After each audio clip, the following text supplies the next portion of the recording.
रूस और यूक्रेन की लड़ाई का आज 17वां दिन है। रूसी सेना का अटैक लगातार जारी है। यूक्रेन की तरफ से भी जवाब दिया जा रहा है, पर अब तक रूसी सेना कीव पर कब्जा नहीं कर पाई है। हफ्ते भर से ज्यादा हो चुका है रूसी सेना को यूक्रेन की राजधानी कीव को घेरे हुए, लेकिन अभी तक कीव पर रूसी कब्जा हो नहीं पाया है। कीव के चारों तरफ 40 से 50 किलोमीटर के इलाके में रूसी सेना अपने भारी भरकम हथियारों के साथ मौजूद है। यूक्रेनी सेना ने ड्रोन वीडियो जारी किया है। इसमें रूसी टैंक कीव की तरफ बढ़ते हुए दिखाई दे रहे हैं। जैसे ही रूसी टैंक कीव के ब्रोवेरी इलाके को पार करने की कोशिश कर रहे थे, वहां पर उनके ऊपर एक हमला हो गया। तस्वीर में आप देख सकते हैं टैंकों पर मिसाइलें गिर रही हैं। हमले के बाद अफरा तफरी मच जाती है और टैंक वहां से निकलने की कोशिश में लगते हैं, लेकिन तब तक कई टैंक तबाह हो चुके होते हैं। आग लगने के बाद टैंकों से निकलती लपटें साफ देखी जा सकती है। यूक्रेनी सेना की तरफ से जारी किए गए इस वीडियो में बर्बाद हुए रूसी टैंक सड़क पर नजर आ रहे हैं। तस्वीरों को देखकर यही लग रहा है कि रूसी सेना को वहां बड़ा नुकसान उठाना पड़ा है। कीव पर कब्जा करना रूसी सेना के लिए आसान नहीं है। इसकी एक बड़ी वजह तो यह है कि यूक्रेनी सेना ने कीव की जबरदस्त किलेबंदी और मोर्चाबंदी कर रखी है। साथ ही उसे कई देशों से हथियारों की मदद मिल रही है, जिसमें एंटी टैंक वेपन भी शामिल है। इनका इस्तेमाल कर यूक्रेनी सेना रूसी फौज की रफ्तार को धीमा कर रही है। कीव से ही एक और तस्वीर सामने आई। ये सीसीटीवी की फुटेज है। कीव के बाहरी इलाके की है। इसमें यूक्रेनी सुरक्षा बल एक गाड़ी का पीछा करते हैं और उसे रोकते हुए नजर आते हैं, और उसके बाद वहां जबरदस्त फायरिंग शुरू हो जाती है।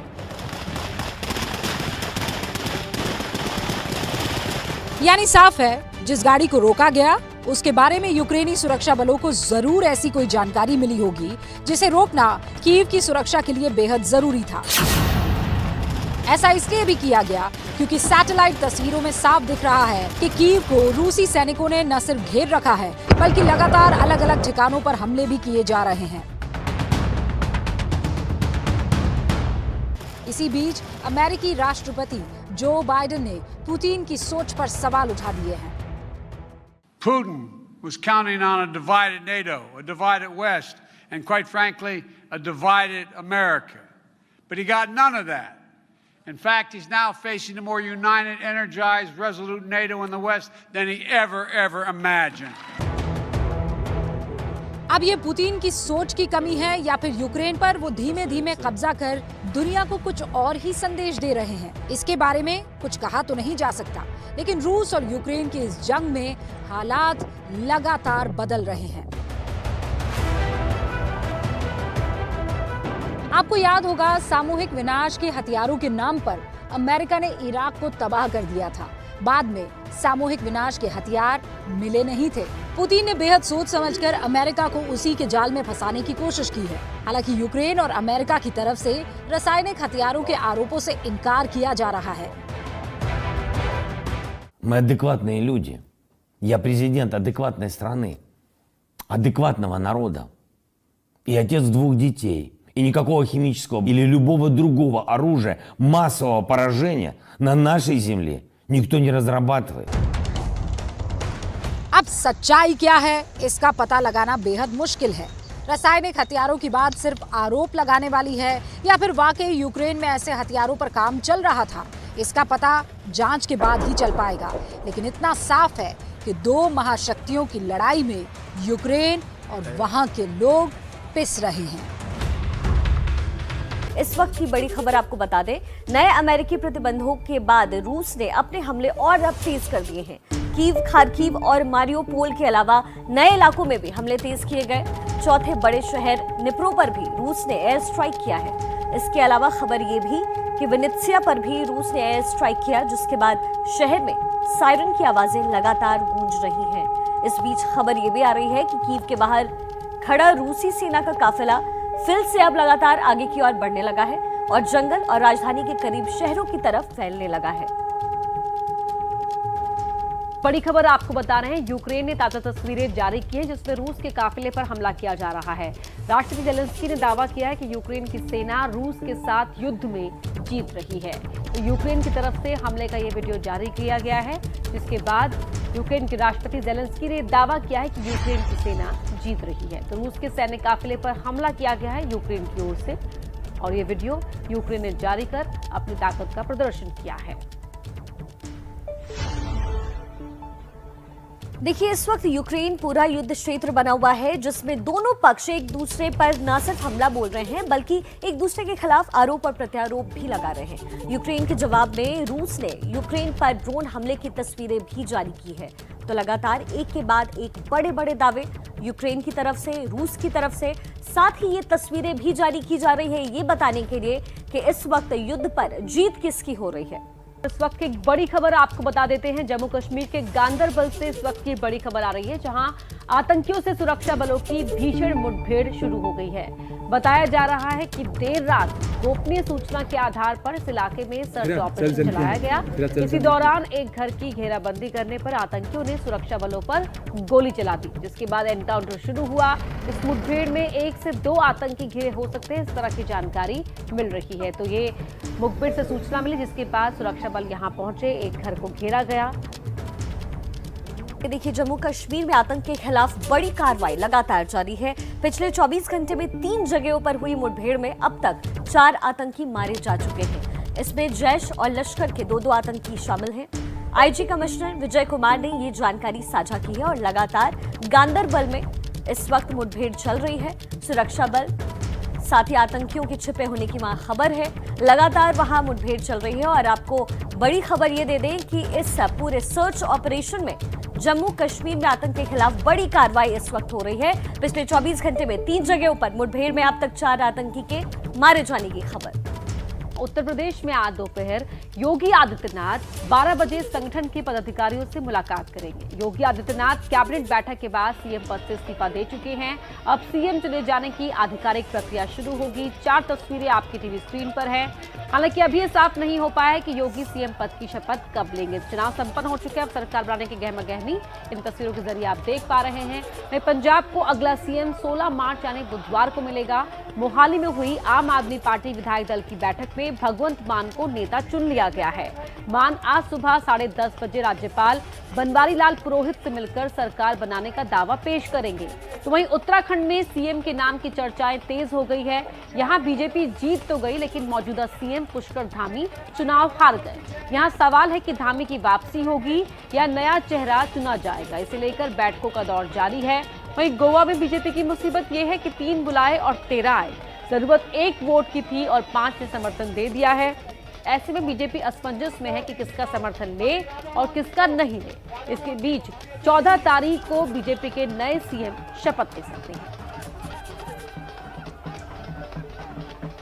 और इसी बीच आपको खबर ये भी दे दें कि योगी आदित्यनाथ आज बीजेपी के पदाधिकारियों और कार्यकर्ताओं से मुलाकात करने वाले हैं और दोपहर का खाना भी साथ में खाएंगे योगी। लखनऊ में राज्यपाल आनंदीबेन पटेल से मिलने पहुंचे सीएम योगी। औपचारिक तौर पर सीएम योगी ने इस्तीफा अपना सौंपा। लखनऊ में इससे पहले कैबिनेट बैठक हुई थी, जिसके बाद आनंदीबेन पटेल से मुलाकात करके अपना इस्तीफा दिया। ये 2 तस्वीरें, एक तरफ इस्तीफा सौंपा राज्यपाल को और दूसरी तस्वीर में बीजेपी की जीत का जश्न मनाते नजर आए योगी आदित्यनाथ। तो यूपी में नई सरकार के शपथ ग्रहण की तारीख भले ही ना आई हो, लेकिन पंजाब में आम आदमी पार्टी पूरी तैयारी में जुट गई है। दिल्ली से बाहर पंजाब में पहली बार आम आदमी पार्टी का सीएम बनने जा रहा है। इसलिए 16 मार्च को होने वाले शपथ ग्रहण को लेकर खास तैयारियां की गई है। तरीक नूं अमृतसर मत्था टेकांगे गुरु की नगरी ते 16 तरीक ਨੂੰ ਓਥ ਸੈਰਾਮਨੀ ਹੋਊਗੀ। ਇਸ ਤੋਂ ਪਹਿਲਾਂ ਜਿਹੜੀਆਂ ਸਹੁੰ ਚੁੱਕ ਸਮਾਗਮ ਸੀਗੇ ਉਹ ਰਾਜ ਭਵਨਾਂ 'ਚ ਜਾਂ ਮਹਿਲਾਂ 'ਚ ਹੁੰਦੇ ਸੀ, ਹੁਣ ਇਹ ਸ਼ਹੀਦਾਂ ਦੇ ਪਿੰਡਾਂ 'ਚ ਹੋਣਗੇ। ਖਟਕੜ ਕਲਾਂ ਅਸੀਂ ਸਹੁੰ ਚੁੱਕਾਂਗੇ। ਸ਼ਹੀਦ आजम भगत सिंह ਨੂੰ सच्ची सुची श्रद्धांजलि। शपथ ग्रहण से पहले भगवंत मान 13 मार्च यानी कल अमृतसर में श्री हरमंदिर साहिब में मत्था टेकने जाएंगे और फिर अरविंद केजरीवाल के साथ भव्य रोड शो होगा। मान ने गुरुवार को दिल्ली जाकर केजरीवाल और मनीष सिसोदिया को शपथ ग्रहण का न्योता भी दे दिया। इस मुलाकात के बाद जब भगवंत वापस मोहाली लौटे तो अपने विधायकों को केजरीवाल का संदेश भी दिया। कहा पंजाब में दिल्ली के गवर्नेंस मॉडल को लागू करना है। आम आदमी पार्टी की सरकार आम लोगों के बीच से ही चलेगी। चंडीगढ़ घट तो घट रहना, ਉੱਥੇ ਜਾ ਕੇ ਕੰਮ ਕਰਨੇ ਆ ਜਿੱਥੇ ਜਾ ਕੇ ਆਪਾਂ ਵੋਟਾਂ ਮੰਗੀਆਂ ਸੀ। ਸਰਕਾਰ ਪਿੰਡਾਂ 'ਚੋਂ ਚੱਲੂਗੀ, ਵਾਰਡਾਂ 'ਚੋਂ ਚੱਲੂਗੀ, ਮੁਹੱਲਿਆਂ 'ਚੋਂ ਚੱਲੂਗੀ। ਜਾ ਕੇ ਬੈਠੋ, 4-4 5-5 ਪਿੰਡਾਂ ਦਾ ਇਕੱਠ ਕਰੋ, ਬੈਠੋ, ਬੜਾ ਵਧੀਆ ਮੰਜਾ ਲੱਗੂਗਾ। ਪੁਰਾਣਾ ਟਾਈਮ ਯਾਦ ਆਊ ਲੋਕਾਂ ਨੂੰ ਕਿ ਅਸੀਂ ਆਉਂਦੇ ਹੁੰਦੇ ਸੀ ਪਹਿਲਾਂ ਯਾਰ। भगवंत मान के शपथ ग्रहण के लिए नवांशहर में शहीद भगत सिंह के गांव खटकड़ कला में तैयारियां भी जोरों पर हैं। तस्वीर अगर आपको दिखाएं तो यहाँ पर गांव में एंट्री करते ही आपको सबसे पहले भगत सिंह के नाम पर बना एक म्यूज़ियम नज़र आएगा। इस म्यूज़ियम में भगत सिंह से जुड़ी, उनके जीवन से जुड़ी तमाम चीज़ें रखी गई हैं और सामने है प्रतिमा भगत सिंह की, और इसी प्रतिमा को नमन करते हुए तमाम लोग यहाँ से आगे बढ़ते हैं। ये जगह इसलिए अब और ज़्यादा खास मानी जा रही है क्योंकि जो पंजाब के भावी मुख्यमंत्री हैं भगवंत मान, उन्होंने ऐलान किया है कि वो अपना शपथ ग्रहण का कार्यक्रम इसी जगह पर रखेंगे। तो देखिए, पांचों राज्यों में सरकार बनाने को लेकर गहमा गहमी अब तेज हो चुकी है। वैसे यूपी में एक बार फिर योगी सरकार तो साफ है, लेकिन उत्तराखंड में सस्पेंस अभी बरकरार है। बीजेपी के सामने 1 साल के भीतर चौथी बार सीएम चुनने की चुनौती सामने आ गई है। कई नए नाम सीएम की रेस में शामिल हैं, लेकिन पुष्कर सिंह धामी के लिए भी पिक्चर अभी बाकी है। भारत के पूरब, उत्तर और पश्चिम में चुनावी जीत के बाद बीजेपी के भीतर चारों ओर जश्न का माहौल है। लेकिन इस जश्न के बीच एक कसक भी है उत्तराखंड को लेकर, जहां पार्टी को जीत दिलाने वाले मुख्यमंत्री ही हार गए। और इस घटना की वजह से एक बार फिर पार्टी को उत्तराखंड में नया सीएम चुनने की कसरत करनी पड़ रही है। इसके लिए जल्द ही अमित शाह और पीएम मोदी की बैठक भी होने वाली है। तो विधायकों के मन को टटोलने के लिए पार्टी ने उत्तराखंड के लिए धर्मेंद्र प्रधान और पीयूष गोयल को पर्यवेक्षक बनाया है। दोनों जल्द ही उत्तराखंड जाएंगे और मुख्यमंत्री के लिए विकल्प तलाशेंगे।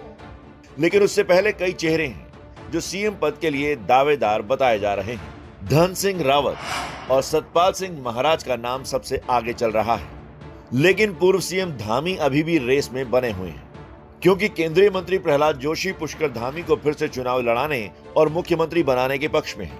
एक निर्दलीय विधायक बने उमेश शर्मा तो धामी के लिए इस्तीफा देने को तैयार हैं। उन्होंने अपनी सीट से धामी को दोबारा चुनाव लड़ने का प्रस्ताव तक दे दिया है। तो मसूरी से बीजेपी विधायक गणेश जोशी भी हैं, जो चौथी बार चुनाव जीत कर आए हैं। इनका भी नाम सीएम की रेस में चल रहा है। पर कैमरे के सामने गणेश जोशी भी कह रहे हैं कि पुष्कर सिंह धामी को एक और मौका मिलना चाहिए। हालांकि एक खबर ये भी है कि पार्टी के ज्यादातर बड़े नेता विधायकों के बीच से ही मुख्यमंत्री चुनने के पक्ष में हैं। जहाँ मेरा व्यक्तिगत मानना है, पुष्कर सिंह धामी जी ने बहुत अच्छा काम किया। ठीक है, अपनी सीट वो किसी कारणों से नहीं ले पाए, लेकिन पार्टी को जिताने का काम उन्होंने किया। लगातार सारी विधानसभाओं में जाकर पार्टी के कैंडिडेट को जिताया है, तो पार्टी को उस बारे में मेरे ख्याल को सही निर्णय लेगी। अब 1-2 दिन में विधायक दल की बैठक की तारीख भी तय होगी। अब बात कर लेते हैं गोवा की, जहां सरकार बनाने की कवायद तेज हो गई है। बीजेपी यहां सबसे बड़ी पार्टी के तौर पर उभरी है। सवाल सिर्फ यही है कि बीजेपी को जो एक वोट चाहिए, उसके लिए वो किसका समर्थन ले। नतीजों के साथ शुरू हुआ जश्न।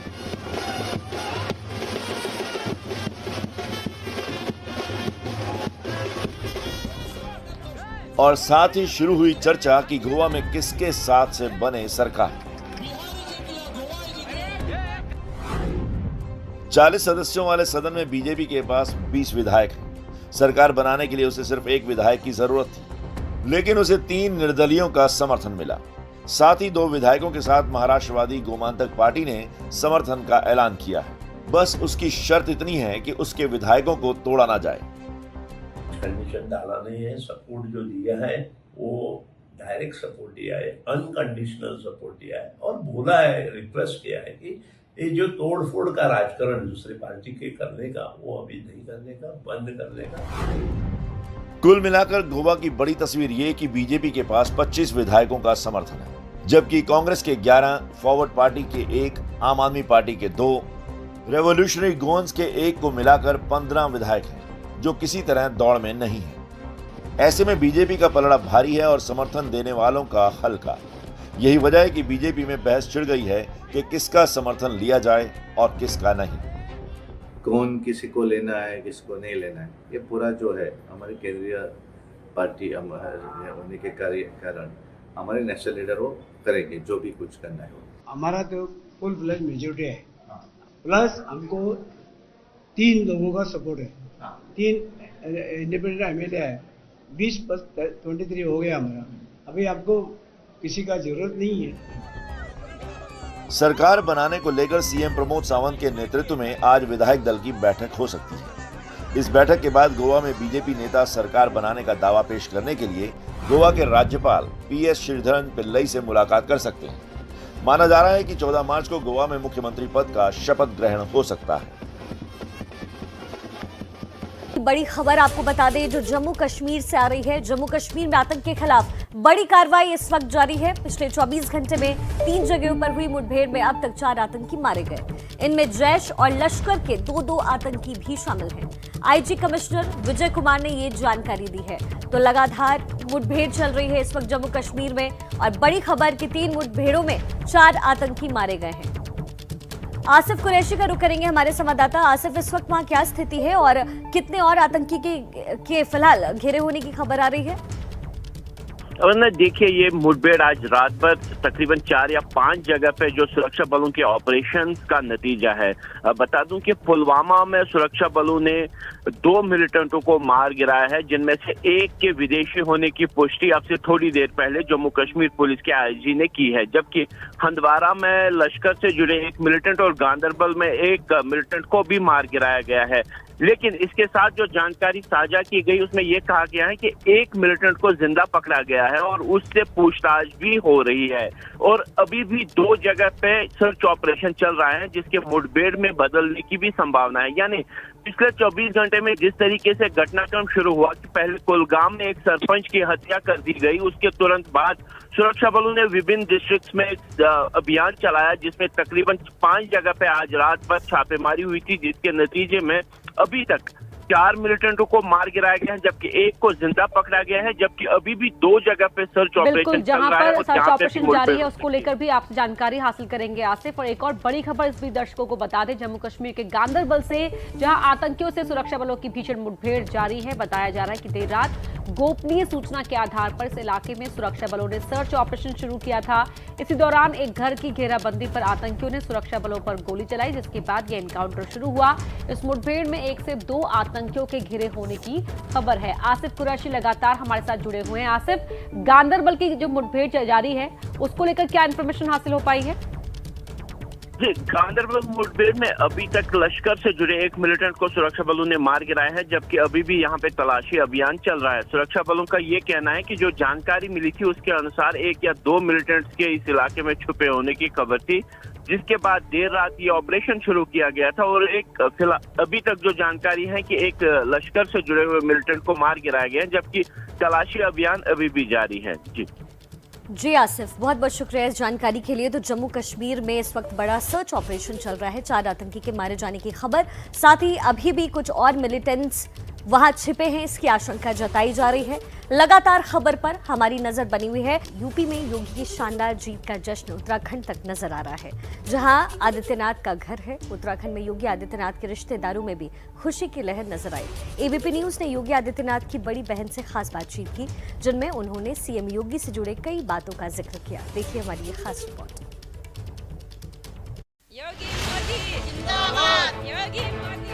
ये नारे लग रहे हैं उत्तराखंड में पौड़ी गढ़वाल के कोठार गांव में।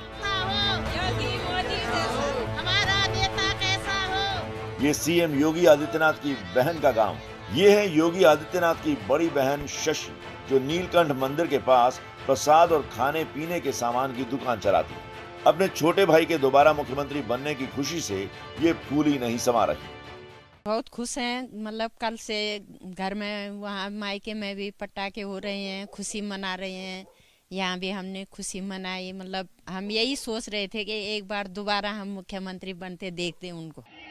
सीएम योगी को कोठार आने का समय नहीं मिलता, लेकिन एक स्कूल में अपने गुरु महंत अवैधनाथ जी की मूर्ति के अनावरण के चलते गांव आने की संभावना है। शायद मुझे लग रहा है जब कैबिनेट का गठन हो जाएगा उसके बाद ही प्रोग्राम में, क्योंकि उन्होंने अपने गुरु महाराज की मूर्ति का विमोचन करना है यहाँ पे। कहाँ ये इधर गांव? उन्होंने महाविद्यालय दिया अपने गांव के बगल में बिथानी में, तो उसमें वो गुरु महाराज जी की मूर्ति का विमोचन करेंगे, उसमें आएंगे। सिर्फ 22 साल की उम्र में योगी आदित्यनाथ ने घर छोड़ दिया था।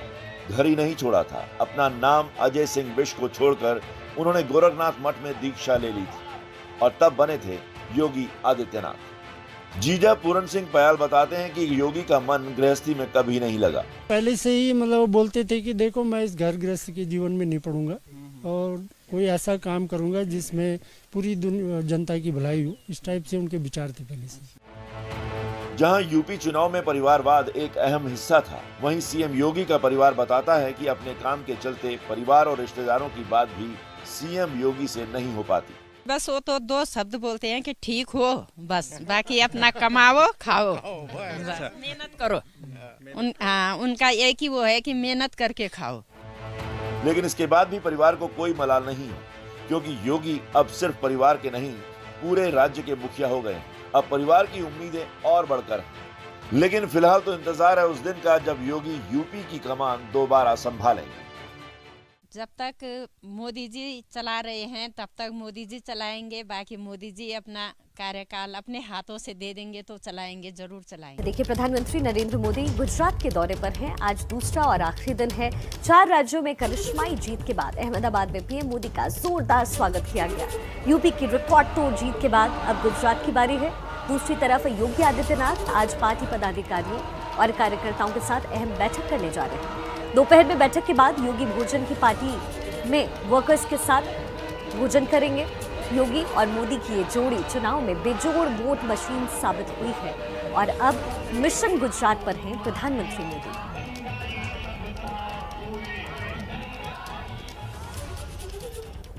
वहीं प्रधानमंत्री मोदी के गुजरात दौरे का आज दूसरा दिन है। कल प्रधानमंत्री ने महापंचायत सम्मेलन को संबोधित किया था, तो आज सरदार पटेल स्टेडियम में खेल महाकुंभ की शुरुआत करेंगे, जो पूरे गुजरात में होगा। सड़कों पर फूलों की बारिश और सड़क किनारे से मोदी मोदी की नारेबाजी।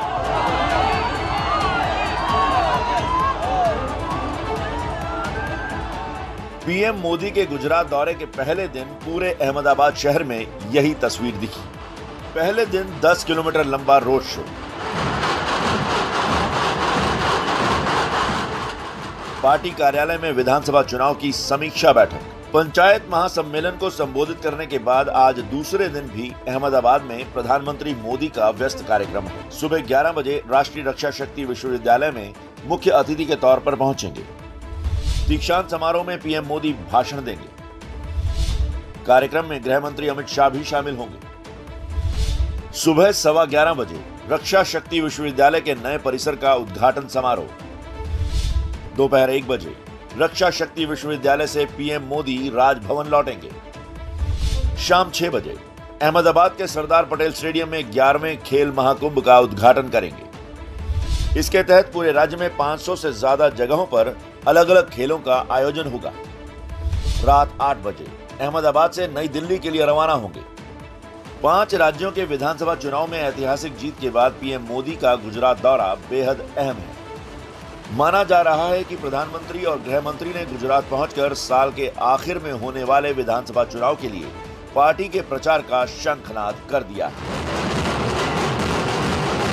तो प्रधानमंत्री मोदी 2 दिनों के गुजरात दौरे पर हैं। पहले दिन यानी कल पीएम मोदी ने गांधीनगर में अपनी मां से मुलाकात की। 2 साल बाद प्रधानमंत्री मोदी अपनी मां से मिले और पैर छूकर उनका आशीर्वाद लिया। चुनावी इम्तिहान में देश की चारों दिशाओं से जनता का आशीर्वाद मिलने के बाद पीएम मोदी गुजरात पहुंचे अपनी मां का आशीर्वाद लेने। हर बड़े मौके पर मोदी की ये तस्वीर देश के सामने आती है, जब वो अपनी मां के पैर छूने गांधीनगर पहुंचते हैं। कभी जन्मदिन के मौके पर, कभी सियासी कामयाबी के बाद। हालांकि इस बार कोरोना की वजह से प्रधानमंत्री को मां से मिलने के लिए दिल्ली से गांधीनगर पहुंचने में 2 साल से भी ज्यादा का वक्त लग गया, क्योंकि देश कोरोना की चपेट में था। पर जब मोदी मां हीराबेन से मिले तो मां के चेहरे पर 2 साल बाद भी बेटे को देखने की खुशी साफ दिख रही थी। मां के पास पहुंचते ही पीएम मोदी ने झुककर दोनों हाथ जोड़कर मां को प्रणाम किया। मां हीराबेन ने उन्हें आशीर्वाद दिया। इसके बाद मोदी ने दोनों हाथों से मां के पैरों को छूकर प्रणाम किया और मां ने सिर पर हाथ रखकर और यशस्वी होने का आशीर्वाद दिया। मां से आशीर्वाद लेने के बाद पीएम मोदी ने मां के साथ बैठकर थोड़ी बातचीत की, उनका हाल चाल जाना। अपने व्यस्त शेड्यूल में से थोड़ा सा वक्त निकालकर पीएम मोदी मां से मिलने जरूर जाते हैं और फिर मां हीराबेन अपने बेटे को साथ बिठाकर खाना जरूर खिलाती हैं। मोदी को अपने हाथों से खाना खिलाने की एक बड़ी तस्वीर दीवार पर भी लगी दिखी। ये हर बार होता है और इस बार भी हुआ। मां हीराबेन ने पीएम मोदी को साथ बिठाकर खिचड़ी खिलाई।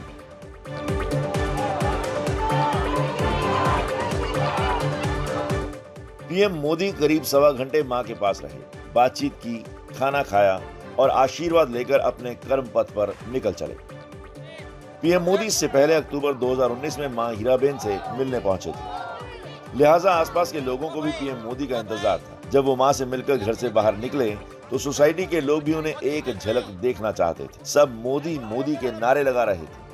और अब बात करते हैं पंजाब में आम आदमी पार्टी के करिश्मे की। शानदार जीत के बाद आम आदमी पार्टी का उत्साह 7वें आसमान पर है और अब नजर है गुजरात विधानसभा चुनाव पर। इसलिए केजरीवाल दिल्ली के 6 विधायकों की एक टीम गुजरात भेज रहे हैं, जो गुजरात के अलग अलग जिलों में 12 मार्च और 15 मार्च तक तिरंगा यात्रा का आयोजन करेंगे।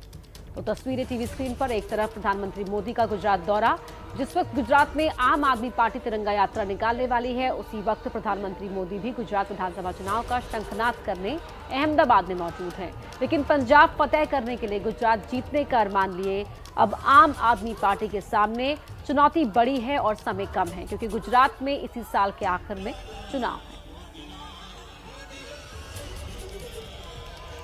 तो आम आदमी पार्टी आज एक ही दिन गुजरात के 5 जिलों में तिरंगा यात्रा निकालेगी। इसके लिए आपके 4 विधायकों पर जिम्मेदारी सौंपी गई है। आपको बता दें, गुलाब सिंह यादव सुबह 10 बजे वडोदरा में और शाम 4 बजे भरूच में तिरंगा यात्रा की अगुवाई करेंगे।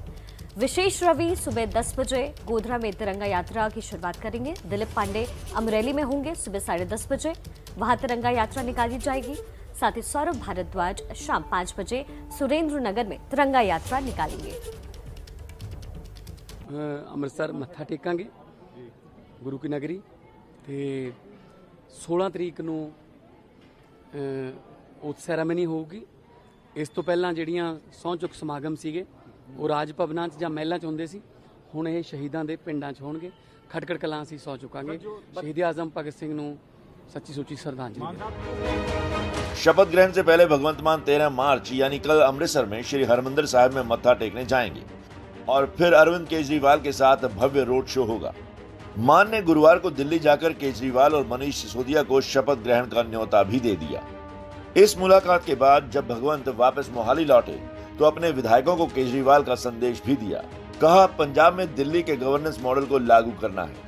आम आदमी पार्टी की सरकार आम लोगों के बीच से ही चलेगी। चंडीगढ़ घट तो घट रहना,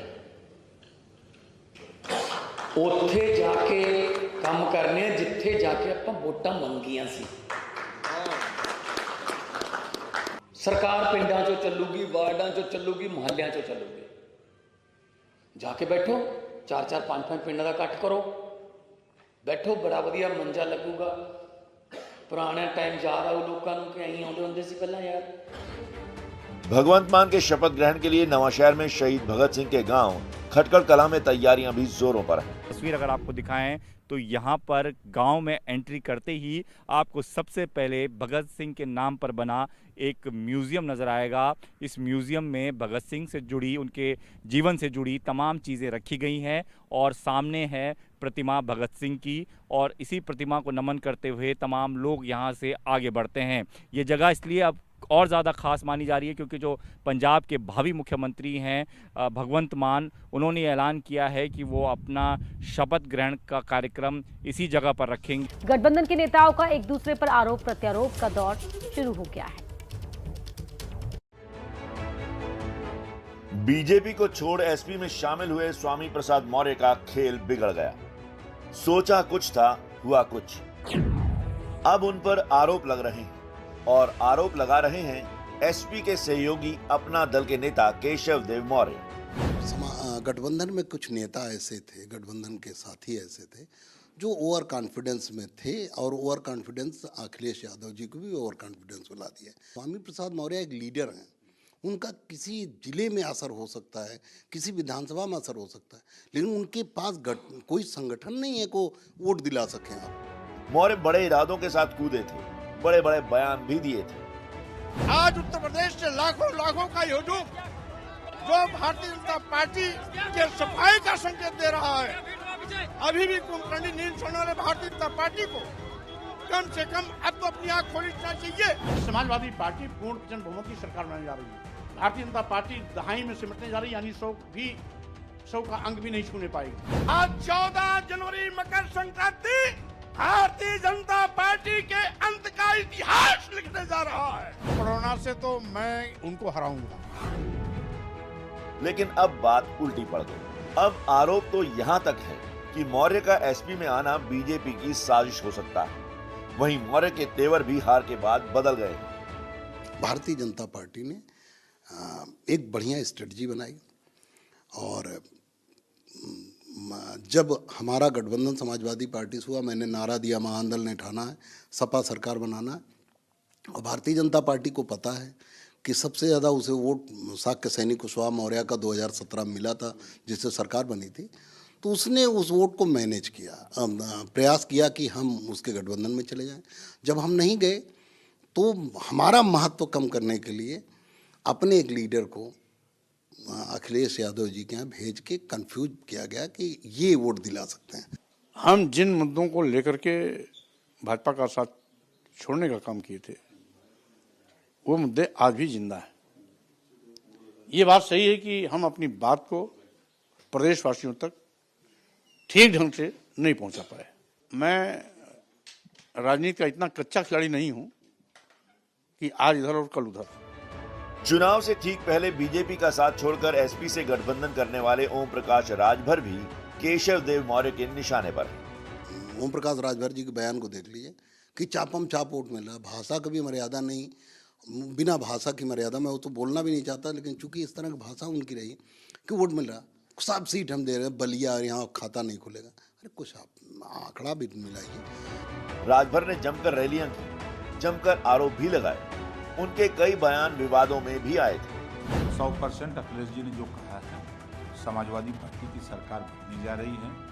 10 मार्च को देखिएगा 10 बजे आप ही लोग दिखाएंगे जो हम गाना बताते थे कि चल सन्यासी मंदिर में, तो वो सन्यासी जाएगा मंदिर में और उस कुर्सी पर अखिलेश यादव जी आएंगे।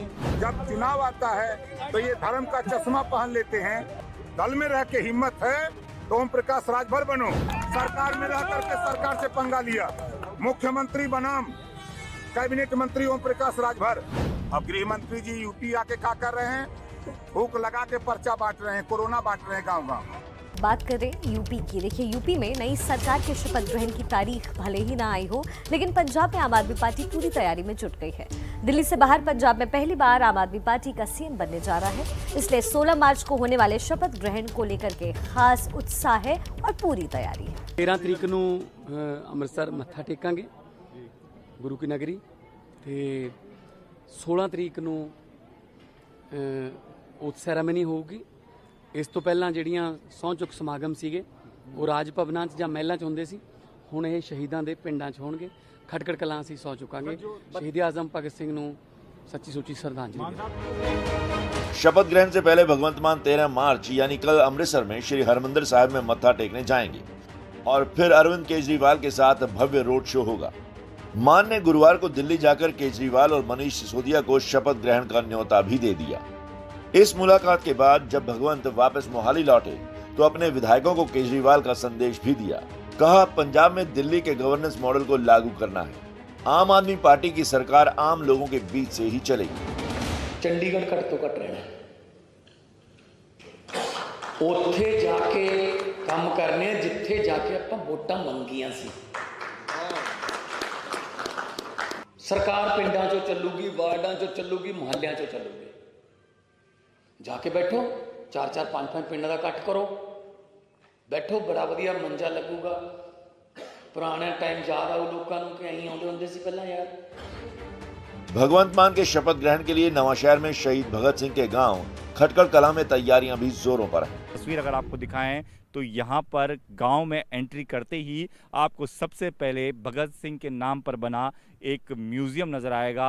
इस म्यूज़ियम में भगत सिंह से जुड़ी, उनके जीवन से जुड़ी तमाम चीज़ें रखी गई हैं और सामने है प्रतिमा भगत सिंह की, और इसी प्रतिमा को नमन करते हुए तमाम लोग यहाँ से आगे बढ़ते हैं।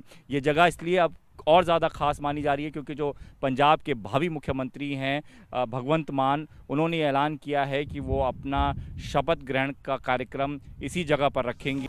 तो पंजाब में आम आदमी पार्टी की जीत में सबसे ज्यादा चर्चा इस बात की हो रही कि कैसे साधारण परिवारों से आने वाले लोगों ने बड़े बड़े सियासी सुरमाओं को पटकनी दे दी।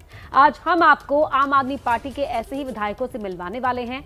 सबसे पहले सुनिए 12वीं पास और महज 35 साल के लाभ सिंह को, जिन्होंने भदौड़ में सीएम चरणजीत सिंह चन्नी को चारों खाने चित कर दिया।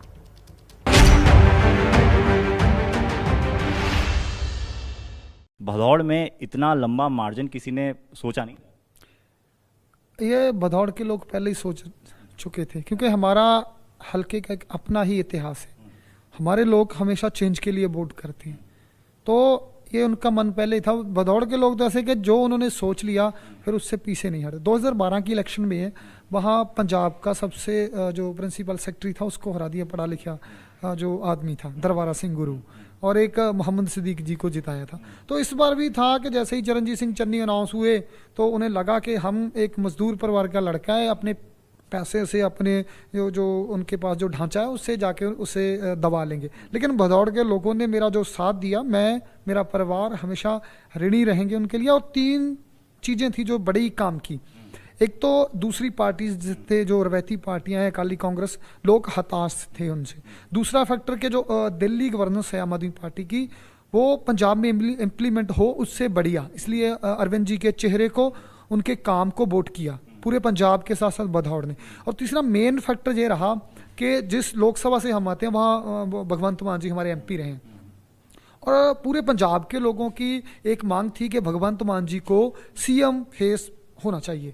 तो पार्टी ने वो मांग पूरी की और इतना बड़ा बूम मिला हमें कि लोग ये बोल रहे थे कि एक चन्नी छोड़ो, चाहे 10 चन्नी आ जाए, यहाँ से झाड़ू जीतेगा, आम आदमी पार्टी जीतेगी। और देखिए, पंजाब चुनाव में इस बार अमृतसर पूर्व की सीट सबसे हॉट सीट थी। यहाँ कांग्रेस से नवजोत सिंह सिद्धू और अकाली दल से विक्रमजीत सिंह मजीठिया आमने सामने थे।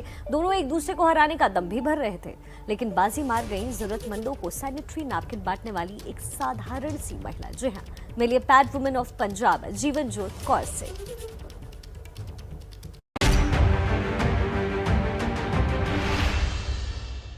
नवजोत सिंह सिद्धू और विक्रम मजीठिया, ये 2 बड़े चेहरे थे मैडम आपके सामने, कैसे हराया इनको?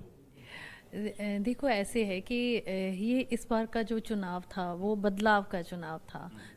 लोग इन 2 रिवायती पार्टियों से इतना परेशान हो चुके थे और कहीं ना कहीं वो अपना मन बना चुके थे कि इस बार उनको बदलाव चाहिए और एक मौका उनको अरविंद केजरीवाल को देना है। हम आभारी हैं उन सब वोटर्स का, उन सब सपोर्टर्स के, जिन्होंने अरविंद जी का जो tried model of good governance है उसको पंजाब में वेलकम किया है और अरविंद जी और भगवंत मान साहब की जोड़ी को गले लगाया है। लेकिन थोड़ा बहुत डर था कि 2 बड़े नाम आपके खिलाफ हैं और एकदम पूरी मैकेनिज्म लगा हुआ है आपको हराने में, तो आपको लगा कि मुश्किल होगा? नहीं, बिल्कुल भी नहीं लगा, क्योंकि हमारे साथ आवाम था, हमारे साथ जनता थी।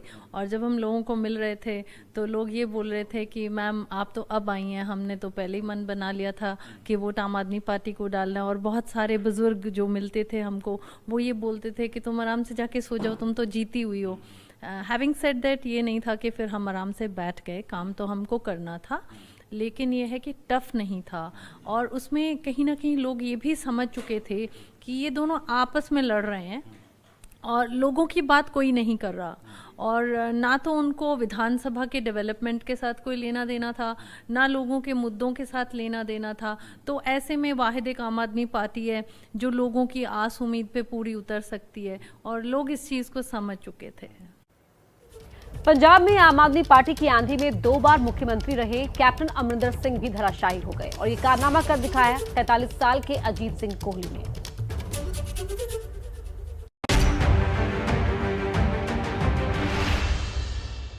पटियाला से आपने चुनाव लड़ा, कैप्टन अमरिंदर सिंह जिन्होंने 4 साल पंजाब की सत्ता संभाली, क्या रहा फैक्टर कि अमरिंदर सिंह कांग्रेस छोड़ के आ गए इसलिए वो कमज़ोर पड़ गए, या फिर वो अपनी बात नहीं रख पाए, या फिर इस बार आंधी ऐसी थी कि वो उस आंधी में कहीं न टिक नहीं पाए? देखिए, देयर वर 2 फैक्टर्स। 1, जो पहले ही जब द वेरी फर्स्ट डे जब हम लोगों के पास गए तो एक माइंडसेट बन चुका था। जो भी लोग थे वो केजरीवाल जी, भगवंत मान जी दोनों के लिए जो है वो बिल्कुल एक स्नेह रख रहे थे, एक उन पे विश्वास था, क्योंकि उन्होंने देखा दिल्ली में जो चेंज आया है, जो गवर्नेंस दी है, जो इम्प्रूवमेंट्स एजुकेशन और हेल्थ सेक्टर्स में हुई, द काइंड ऑफ मोहल्ला क्लिनिक वाला कंसेप्ट, फिर वहाँ पे फरिश्ता स्कीम, ये छोटी छोटी चीज़ें जो है दे कॉन्ट्रीब्यूटेड अ लॉट।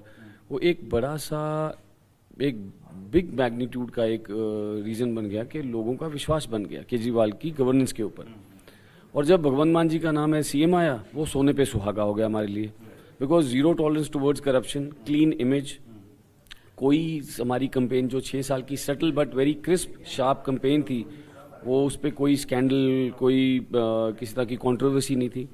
दूसरी तरफ लोगों में इन दोनों रवायती पार्टीज़ के अगेंस्ट बहुत गुस्सा था, बहुत रोष था। हमारे पटियाला ज़िले में आप देखिए, मैं तो ये कह सकता हूँ कि पिछले 5 साल में अगर सबसे ख़राब कोई रहा है, किसी भी पैमाने में आप चेक कर लीजिए, सबसे ख़राब अगर कोई ज़िला रहा है, कोई डिस्ट्रिक्ट रहा है, वो पटियाला था।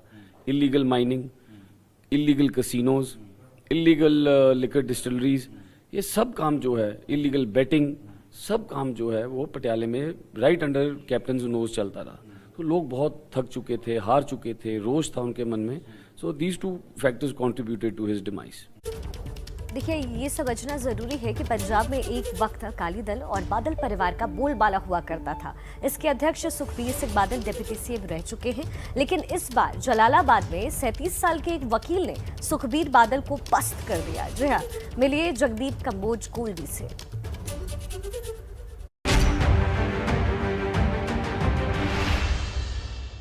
भगवंत मान नहीं हरा पाए सुखबीर बादल को, लेकिन आपने हरा दिया, कैसे?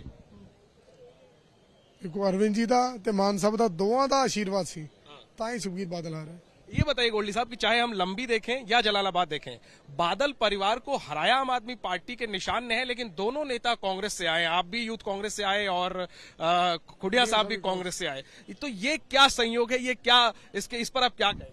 देखो, चाचा भतीजा तकड़े सी दोवें, ताई प्यो पुत्र ढा लिया। तो थोड़ा हिंदी में बोलिए, हिंदी चैनल। पर चाचा भतीजा दोनों तकड़े थे, दोनों हिम्मती थे, और जो लोगों ने अहंकार रखा, इतने बड़े रावण को दोनों को हराना बड़ा मुश्किल था, पर लोगों ने बहुत प्यार दिया। थैंक यू पूरा पंजाब दे, थैंक यू जलालाबाद। एक आखिरी में लोग जानना चाहते हैं कि कौन है वो गोल्डी कंबोज जिन्होंने सुखबीर बादल को हराया। थोड़ा संक्षेप में अपने बारे में बताइए, यहाँ तक की जो आपकी जर्नी है। हम यूथ कांग्रेस लीडर के तौर पे आपको जानते थे, और आपके बारे में थोड़ा कुछ बताइए दिलचस्प। मैं बेसिकली एडवोकेट हूँ और पहले प्रैक्टिस करता था, बट जब मौका मिला तब यूथ कांग्रेस का इलेक्शन लड़ा फर्स्ट, उसके बाद जनरल सेक्रेटरी बना, ऑल इंडिया में गया, और फिर कांग्रेस ने वो जो करती है और सारी जिंदगी वो कर, बट आम आदमी पार्टी ने इतना प्यार दिया, सारी जिंदगी आम आदमी पार्टी की देनी। मैं यही पूछना चाहता हूँ, कांग्रेस आपके टैलेंट को क्यों नहीं पहचान पाई और आम आदमी पार्टी ने आपके टैलेंट को कैसे पहचान लिया? देखो, उनको चाहिए पैसे वाले आदमी। किसको?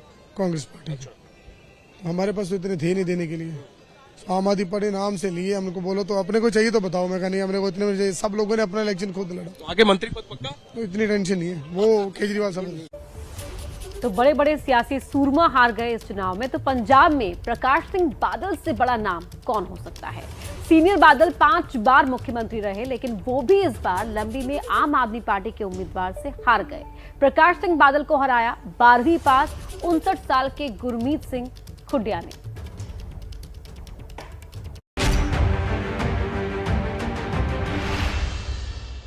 प्रकाश सिंह बादल जो 5 बार इस सूबे के मुख्यमंत्री रह चुके हैं, उन्हें चुनाव हराया है आम आदमी पार्टी के गुरमीत सिंह ने। पहला चुनाव है आपका, और आप हाल में ही आम आदमी पार्टी में शामिल भी हुए। कितनी बड़ी लड़ाई थी आपके लिए और कैसे आपने ये संभव कर दिखाया? लड़ाई कोई मैनू नहीं कोई औखी लग रही सी, क्यों मैं 30-32 सालों तो उन्होंने लड़दा ही आ रहा। मैं पिछे होके लड़दा हुंदा सी, ऐतकी मैनू अगे होके लड़न दा समा मिल गया, ते ਉਹਦੇ ਵਿੱਚ ਲੋਕਾਂ ਨੇ ਬਹੁਤ ਵੱਡਾ ਮੇਰਾ ਸਾਥ ਵੀ ਦਿੱਤਾ, ਜਿਹਦਾ ਨਤੀਜਾ ਆਪਣੇ ਸਾਰਿਆਂ ਦੇ ਸਾਹਮਣੇ।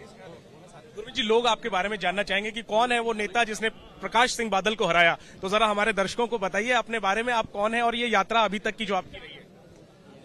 मेरे पिताजी जथेदार जगदेव सिंह खुडिया, जो पहले पिंड के सरपंच सन, फिर मार्केटिंग बोर्ड पंजाब के चेयरमैन 77 ਤੋਂ ਲੈ ਕੇ 80 तक। 99 ਵਿੱਚੋਂ ਅਕਾਲੀ ਦਲ ਮਾਨ ਵੱਲੋਂ ਮੈਂਬਰ ਪਾਰਲੀਮੈਂਟ ਚੁਣੇ ਗਏ ਔਰ ਉਹਨਾਂ ਦੇ ਇਸ ਸੰਸਾਰ ਤੋਂ ਚਲੇ ਜਾਣ ਤੋਂ ਜੋ ਮਿਸ ਹੈਪਨਿੰਗ ਹੋਈ ਹੈ ਉਹ ਤੋਂ ਬਾਅਦ ਮੈਂ ਸਿਆਸਤ ਵਿੱਚ ਆਇਆ। ਮੇਰਾ 30-32 ਸਾਲ ਦਾ ਜਿਹੜਾ ਸਿਆਸੀ ਸਫ਼ਰ ਹੈ ਮੈਂ ਉਹਨੂੰ ਬੜੇ ਸਬਰ ਨਾਲ ਤੇ ਇਮਾਨਦਾਰੀ ਨਾਲ ਲੋਕਾਂ ਦੇ ਅੱਗੇ ਪੇਸ਼ ਕਰਨ ਦੇ ਯਤਨ ਕੀਤੇ। ਅੱਜ ਉਹਦਾ ਮੁੱਲ मेरे लंबी हल्के दे लोगों ने पाया। और इसी बीच देश की राजधानी दिल्ली से एक बड़ी खबर आ रही है। दिल्ली में एक दर्दनाक हादसा हुआ है। आपको जानकारी दे दें, कल रात दिल्ली के गोकुलपुरी में एक झुग्गी बस्ती में आग लग गई, जिसमें 7 लोगों के मारे जाने की खबर आ रही है। दमकल की गाड़ियों ने आग बुझा ली है फिलहाल, लेकिन अब मलबे से 7 लोगों के शव बरामद किए गए हैं। तो ये बड़ी खबर राजधानी दिल्ली से, गोकुलपुरी का ये इलाका है जहां झुग्गी में आग लग गई। फिलहाल दमकल की गाड़ियां वहां पहुंची, वहां आग पर काबू पा लिया गया है, लेकिन बुरी खबर ये कि मलबे से 7 लोगों के शव बरामद किए गए।